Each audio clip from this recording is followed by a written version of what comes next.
আমার শ্বশুর বাবা বলছিল একসাথে বসে খেতে, কিন্তু রান্না করার পর কেন জানে মন চাচ্ছিল না খেতে। আজকে সকালের নাস্তার ভিডিও আর করা হয়নি। তো পাপাইটার স্কুল থেকে এসেই বাবার জন্য একটা হাঁসের ডিম সিদ্ধ দিলাম। কালকের ভিডিও যারা দেখেছেন দেখতে পেয়েছেন আমি গরুর মাংসটা আগে কষিয়ে রেখেছিলাম। আজকে প্রপার রান্নাটা করব। আমার জ্যাঠা শ্বশুর আমাদের বাঁশকুড়োল খাইয়ে শিখিয়ে দিয়ে গিয়েছে। ভাবলাম যে আমার শ্বশুর বাবাকেও বাঁশকুড়োল খাওয়ানো যায়। বাজার থেকে বাঁশকুড়োল আনার পর বাবাকে দেখাচ্ছিলাম যে এটা হচ্ছে বাঁশকুড়োল। তো বাবা আবার বলছিল এটা কি হালাল না হারাম, খাওয়া যাবে কি যাবে না। ছোটবেলা থেকে নামই শুনে আসতেছি, কখনো খাইনি। যাই হোক, বাবা হাঁসের ডিমটা খেয়ে বাইরে গিয়েছিল। আসার পর লেবু শরবত বানিয়ে দিয়েছিলাম। এখানে দুপুরের খাবার টাইমও হয়ে গিয়েছে। কালকে রাতে কারকল দিয়ে আলু দিয়ে ভাজি করেছিলাম, যেটা সকালের নাস্তার জন্য। তো দুপুরেও দিয়েছিলাম, সাথে মরিচ তেলত করেছিলাম যে কালকে, এটাও একটু ছিল। সেই সাথে বাবার পছন্দের গরুর মাংস বাঁশকুড়োল দিয়ে রান্না করেছি, সাথে আলুও দিয়েছি। এইদিকে পোলার চাল আর মুগ ডাল ভিজিয়ে রেখেছিলাম ভুনা খিচুড়ি করব বলে, কারণ বাবা আজকে চলে যাবে বিকালে, সাথে ভালো মানুষও যাবে। ভাবলাম বাড়ির জন্য কিছু দিয়ে দেয়া যায়। আর তাই তো গরুর মাংস যেহেতু রান্নাই ছিল, আবার বৃষ্টি হচ্ছিল, মনে হচ্ছিল যে খিচুড়িটাই বেস্ট হবে। তো দুপুরে খাওয়া দাওয়া শেষ করে তারা দাদা নাতি ঘুমাচ্ছিল,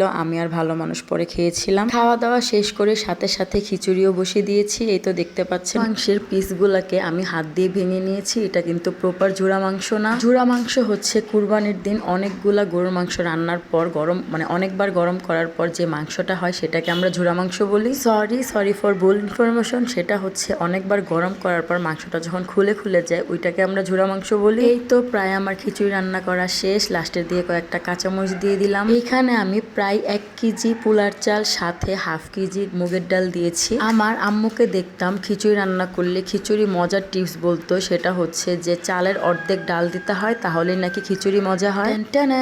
এই তো মজাদার খিচুড়ি বোনা ডান। এখন হচ্ছে রেডি করার পালা, মানে হচ্ছে প্যাকিং করার পালা। তারপর আমি বক্স নামিয়ে নিলাম। বক্সকে ভালো করে ধুয়ে টুয়ে এখন খিচুড়িটা ভরে ফেলবো। আর এই বক্সটার সুবিধা হচ্ছে এই বক্সের মুখটাতে ছিদ্র আছে, যেটা গরম কিছু রাখলেও নষ্ট হবে না। এই তো দেখতে পাচ্ছেন আমার পাপাইটা বৃক্ষরোপণ দিবসে, মানে স্কুলে একটা প্রোগ্রাম হয়েছিল, ওইখান থেকে একটা আমরুপালি গাছ পেয়েছিল। এটাও এবার নিয়ে যাবে বাড়িতে। গাছটা পেয়ে আমি আবার ভেবেছিলাম বাড়িওয়ালাকে দিয়ে দিব, তাদের জায়গা আছে লাগিয়ে ফেলবে, কিন্তু ভালো মানুষ বলছিল না বাড়িতে নিয়ে লাগাবে। খিচুড়ি বক্সে নেওয়া শেষ, এখন বেরেস্তা দিয়ে দেওয়ার পালা। আর এই প্লেটটা সাজিয়েছি বাড়িওয়ালাদের জন্য। আজকে বাড়িওয়ালার বাসায় শুধু 2 জন, বাড়িওয়ালার বাড়িওয়ালি, তাদের ছেলে ছেলের বউ, ওরা গিয়েছে বউয়ের শ্বশুর বাড়ি, তাই 1 প্লেটই বাড়িওয়ালাদের দিলাম। বাড়িওয়ালাদের বাসায় যেয়ে দেখি ওরা সবাই ঘুমাচ্ছে, মানে ওরা 2 জন ঘুমাচ্ছে। তো আমি নিজে রান্নাঘরে যেয়ে প্লেটে রেখে ঢেকে চলে আসছি আমার প্লেটটা নিয়ে। ওনাদের নিচের দরজা খোলাই থাকে, তো আমি সাহস করে সবসময় যাই। এটা নতুন কিছু না, আপনারা অবাক হবেন না যে সবাই ঘুমাচ্ছে আমি একা একা যে এটা কি করলাম। পাপাইটার জন্য একটু খিচুড়ি রেখে বাকি সবগুলা সবখানে প্যাকিং করে দিয়েছি। মজার ব্যাপার হলো আমি কিন্তু রাতে আবারও সেম খিচুড়ি রান্না করেছিলাম। বাড়ি থেকে দেওয়া দুধের বোতলগুলা দুধ খাওয়ার পর খালি হয়ে গেলে ধুয়ে টুয়ে আমি যত্ন করে রেখে দিই, আবার প্যাকিং করে দিয়ে দিই। পাপাইটার দাদা আর বাবা যখন চলে যাচ্ছিল তার যে কি কান্না, তখন পাশের আন্টির বাসায় নিয়ে গিয়েছিলাম। তো তাদের বললাম আমাদের বাসায় রাতে খাওয়ার জন্য,